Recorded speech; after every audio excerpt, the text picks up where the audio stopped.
Today we've got another delivery that I'm going to try and make a little hot tent for, because I've got an attachment. So in here should be a Decathlon ARPENAZ 6, I think it's called. Let's get in and we'll have a look at what we've got. What it is in the box is a Decathlon Quetcher Camping Shelter ARPENAZ. I think this is meant to be sort of a 6-man thing.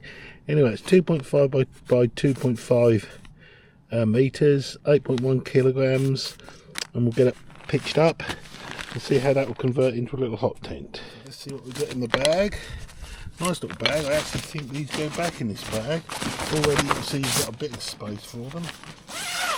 So, in the bag, clearly we've got the tent itself. Some written instructions on the bag. The normal pipe. And there we have it. We've got the poles in one bag and the pegs in that bag. Got in the bag of the tent poles is a massive pole. There's 2 of these. So you put them together like this. Put that way. Right, I won't try and film that because it's massive. You're going to unroll the main tent bit. Quite light altogether, and you can pick it up and move it about a little bit. So that's the main tent bit being unrolled.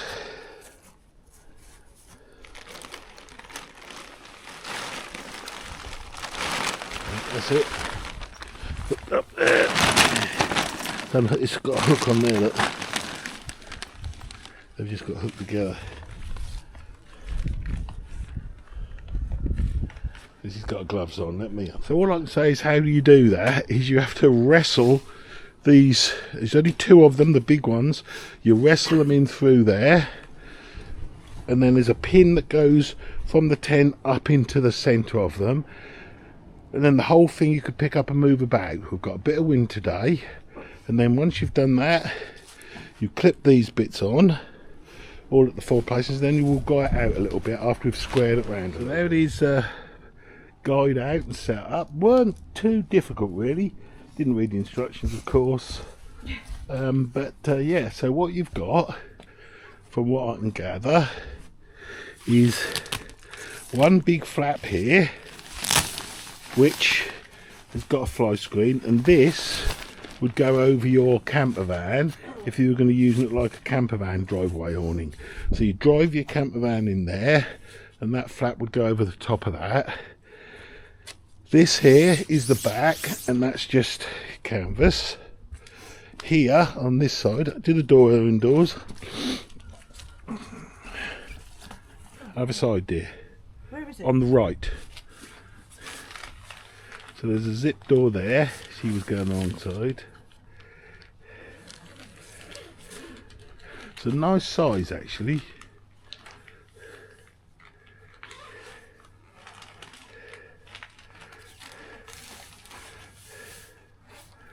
So that's the door, which has got a fly screen. Yes, it has got a fly screen. Yes. I reckon you zipped. Don't understand, but I'll have to look at that in a minute. So that's got a fly screen. This, if you go inside. I'll lift it up. Yeah, well. Right, what have we got inside? Got a window there, another big window there. Another, that's a huge window that you would use for, you don't undo that, do that back up. What up? Oh, you did do that back I just up. did it up. And this is where somewhere, I want to see if I can fit my hot tent chimney outlet. Gonna have to work that out in a minute. But there it is up. That was interesting. Yeah, not too bad. Window there with a fly screen. That all opens. Yeah, it's sewn in ground sheet. This undo that one your side of the doors. So this all opens. That's got a fly screen. Yeah, so it's a really fine it's just mesh. A fly screen. There's not a window. Your midges wouldn't get through that. No, that's just a fly screen. So that's okay. Right, got a little hanging hook here. That seems very strong when you pull on it. Yeah, not a bad size little sort of awning sheltery type arrangement thing. So now let's go and get my thing and see where I can fix it. Scary because I've got to cut the stove jack I've had for some time, which will take the stovepipe, obviously 60mm stovepipe. We need to see how we can get that in the best place to fix that in. Right, so we're setting up the little hot tent stove there, and we've got various flue sections in, and we've got this bend here to allow that to go onto there, so we can put that bit on nicely. And we're just pondering, it's a bit on the slope, but we're just pondering whether or not this distance here is enough away from the tent for the heat. And we don't know. I think we're just going to have to go for it and see. I mean, for that distance there is a lot to get the heat down. Really is. But what do we know? Done at the moment, we haven't cut any tent out. We're just putting this ring on from the inside and the outside.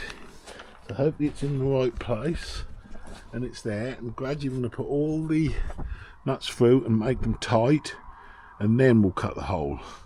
And that should work, he says. Don't like cutting a hole in a new tent, brand new. What we're doing, we're going around and we're making a little cross-cut hole in each of these and then tightening up this ring onto the silicone really tight. Hopefully that'll work. Who knows? All tightened down on the inside. We just got to cut that, which we can do tomorrow because our indoors getting cold. And then that's how it is on the outside. And it's coping with the weight, and then we'll have a pipe coming out of there and an upwards pipe, and we'll have to just steady it a bit from tying it off somehow. And hopefully the sparks won't bun a hole in this. We will see. This morning, and we're going out to cut the hole and see if we can actually start a fire. I'm going to try I'll go and get one in a minute, an aerosol can lid in there. It holds quite well, I'm quite pleased with that. And I may seal around the edge with some CT1. I shall see. Let's go and get the can lid. So that's a right guard lid. And you can see that will fit in there nicely, obviously from the other side so it don't get water. And that should be a bit of a seal. As it falls in when it's not in use. I have got a larger lid which I might try. That was my different aerosol, but yeah, they will work. Doors, no, that, oh yeah, the zip's there. So this is the ARPENAZ from Decathlon, Quetcher sort of tent, sort of awning, sort of all sorts, and we've converted it hopefully to a hot tent stove. So here we are. We've now got to do the brave thing of cut that fabric out. Very carefully cutting around the tent with my scalpel.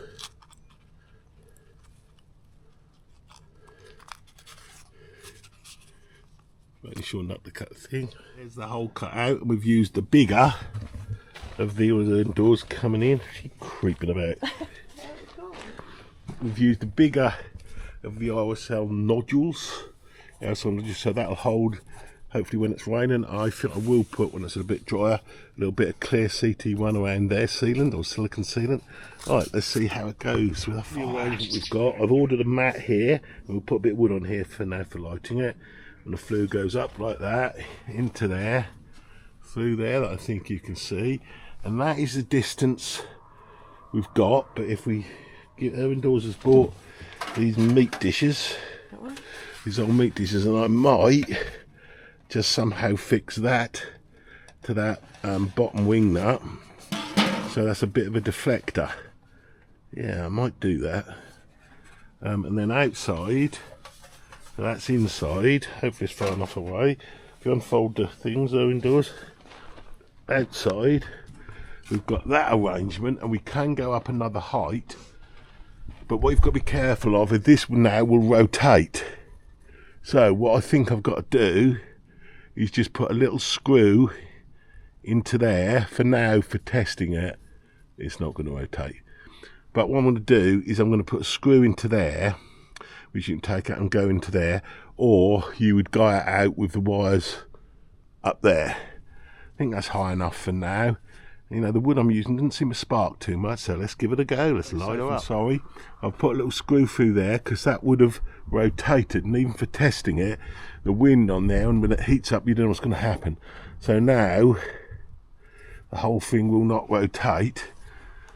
I think that's long enough. We could put a longer spout on. Let's put a longer spout on and see. So with an extra tube on there and the screw, it's still not rotating. Just make sure if it does spark, although this wood is dry. So let's light her up, like I said last time. What do you reckon? Gonna make a cup of tea? Look at her, she's got her posh coat on. I haven't got the old dog shit coat, we call that. First, with a bit of wood wool, put a few sticks on. For any of you who haven't yet discovered this wood wool, discover it. It's marvellous. So shut it up. Send her indoors to see if there's any smoke coming out of the chimney. Yeah. Don't you actually see it? Can you? Go on, say that. Smoke. Oh yeah, I can see it. Yeah. Smoke is coming out of the chimney. Okay. Right. So yeah, we're worrying about temperatures. So the flue there is 137 C. The tent there's 28. Tent there's 26. The ring is 86. That's not right, I don't think. Really heats it up in here quite warm, so everything seems to be okay. Smoke's coming out the top. We've got quite a lot of clearance from the actual tent. You've got to make sure the wind don't waffle that onto your thing. I could move the whole fire a bit forward and twist it a bit, which would help, but this is just a first test to see how it copes. So this is a converted ARPENAZ. As you saw in the video, we put that all in ourselves. We didn't want to buy a hot tent because we bought this instead. We wanted a bigger thing that we could sit in. So yeah, so we're making a cup of coffee, see how quickly that will boil, and see if all's good. We're not getting any smoke. Let's turn the fire down a bit. We're not getting any smoke inside the tent whatsoever, which is very, very good. So far the old stove's getting it going. I need to turn it down a little bit. See, kettle seems to be doing, and we're feeling the temperatures, and the temperatures on the pipe are obviously hot. It's nice and warm in here, but the temperatures up there and around on the canvas don't seem to be a problem. Yeah, because we're not sure about this material, but we did it. We just did it. But if you do this, be very careful. Never sleep with a hot tent stove going, I would advise. Just sit in and do your cooking. Be that person. Get out there. Oh, I've got a quite piece. I think I'll shut it down a little bit. Stop stealing his phrase. I'm stealing his phrase. A little bit of smoke coming out of the chimney. Temperatures here. Yeah, that's warm, but I've felt that warm on a hot summer's day. I suppose the other answer is don't build your fire up inside too high. It's quite a big heat sink. Of course, the longer the tube you have on a colder day, the bigger the heat sink you'll have. And from out here, and it isn't a cold day, but from out here and you step in, and my goodness, do you feel the difference of a nice warm hot tent. I've got a mat coming. Yeah, seems to be working well. Call that a success, I think. Well, certainly once my coffee water boils. But you wouldn't put a massively raging fire in there, just a gentle fire. That's all it needs. It doesn't need a raging fire. It'd be too much.